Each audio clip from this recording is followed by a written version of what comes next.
G'day guys, and welcome to this business management lesson. In today's lesson, we're looking at key knowledge point 429. That is unit 4, area of study 2, and the 9th key knowledge point for this area of study. Today specifically, we're looking at corporate social responsibility considerations in change management. Now, when it comes to corporate social responsibility, I have a definition I like to use with my students, and that is that corporate social responsibility is the ongoing commitment of a business to go above and beyond the minimum acceptable standard in an economically, socially, and environmentally sustainable manner whilst balancing the interests of diverse stakeholders.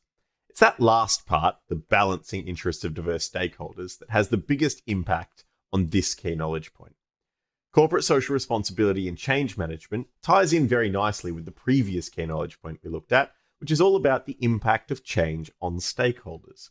It's important to demonstrate corporate social responsibility that A, you're taking steps to minimize the negative impacts of change on stakeholders wherever possible, and 2, you're not implementing change to benefit one party while significantly disadvantaging another party willy-nilly. Now, corporate social responsibility can itself be a driving force for change. It might be that your management, your ownership, your shareholders, or the owners of your business decide enough is enough, our business isn't reflecting the values that we want to see the business reflect, and so we're going to reduce our environmental impacts by implementing lean management, or we're going to take better care to make sure people aren't being exploited in our supply chain, and we'll be changing our suppliers to ensure that we have a transparent and ethical supply chain. Otherwise, it might just be that you need to consider the corporate social responsibility of the changes that you're making when implementing change to ensure that you're not blinded by greed, that pursuit of profit isn't driving change that's resulting in significant negative impacts of different stakeholder groups. I can give you some examples of times where you might need to consider corporate social responsibility. Perhaps, let's say, the change is a restructure and a downsizing of your business. Whenever this occurs, it's likely that some employees will become redundant. If you are merging two businesses, you're going to end up with twice as many accountants, twice as many IT specialists, twice as many employees, and it's unlikely you're going to need all of that labor. So in the event of a merger or a restructure, it's possible redundancies will occur. You can demonstrate corporate social responsibility by taking steps to minimize the number of redundancies that need to occur. For every person that you make redundant, that's one employee, one father, one mother going home without job security.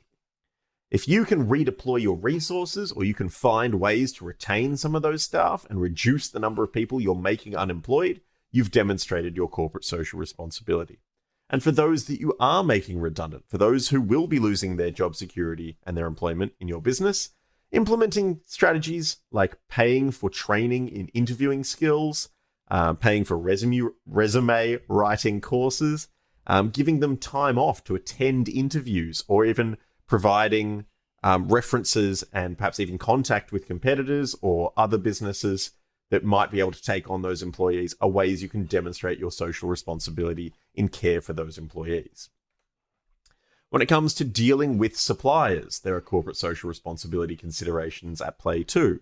Certainly, where you're looking to increase your own corporate social responsibility, you might be looking to minimize any harm your business is having on the environment or on different groups of stakeholders.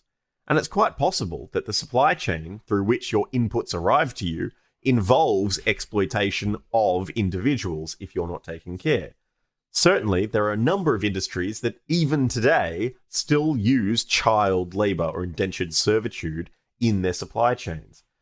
And if you're not careful, the suppliers you're purchasing from might be purchasing from suppliers themselves, who are purchasing from suppliers, who are purchasing from suppliers, and it's possible that one of those links in the chain might be keeping their costs low by exploiting workers. So ensuring that you are working only with suppliers that have transparent and ethical supply chains is one corporate social responsibility consideration to do with suppliers, and another comes from the location of your suppliers. Overseas suppliers are going to need to get their products to you as inputs, and that might involve heavy pollution costs related to international transportation. domestic suppliers might not have that same sort of environmental cost. We can talk about changes in technology as having an impact on the business that needs to be considered carefully. Certainly, new technologies can often introduce new challenges to operations, and it might be that to demonstrate your social responsibility and your care for your employees, you might to invest heavily in safety equipment and protections, rewrite policies and procedures to keep employees safe, and certainly invest in training for those employees. It might not necessarily be a legal requirement. Certainly, if you upgrade your forklifts and your workers are forklift certified, there's no legal requirement that you retrain your employees in dealing with these new forklifts, but perhaps they're able to go slightly faster. Perhaps they can turn more rapidly.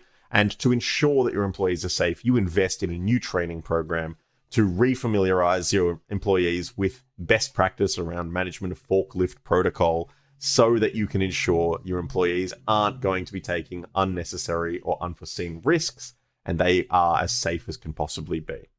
Certainly, too, anytime you invest in new technologies, looking at this image above me of what robotics are becoming in our modern age, it's possible that you'll be introducing redundancies.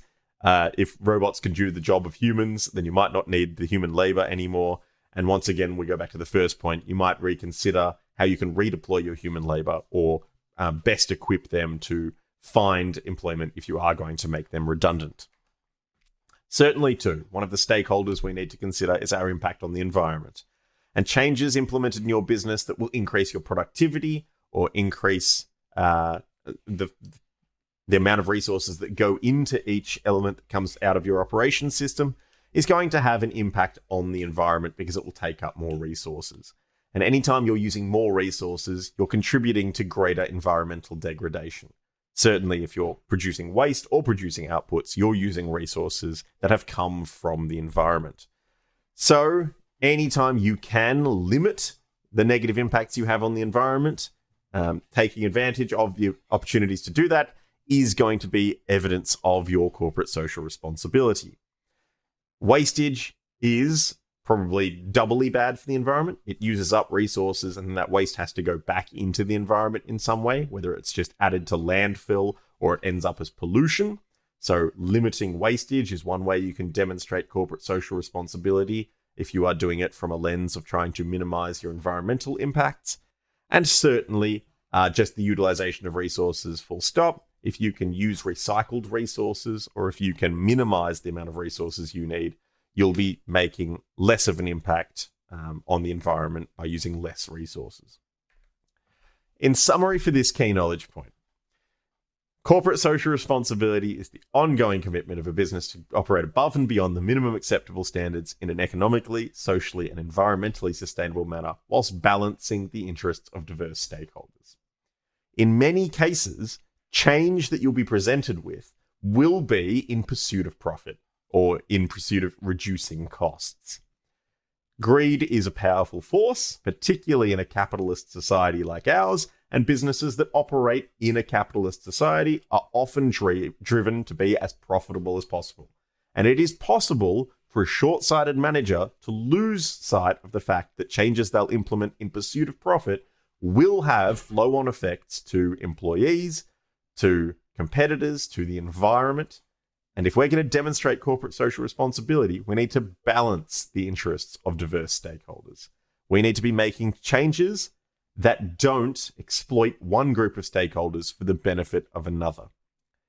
If we're going to balance the interests of diverse stakeholders, we need to be minimizing harm wherever possible, eliminating exploitation, not participating in exploitation, and making changes that aren't purely driven by a desire to increase profitability, but making changes to increase our corporate social responsibility.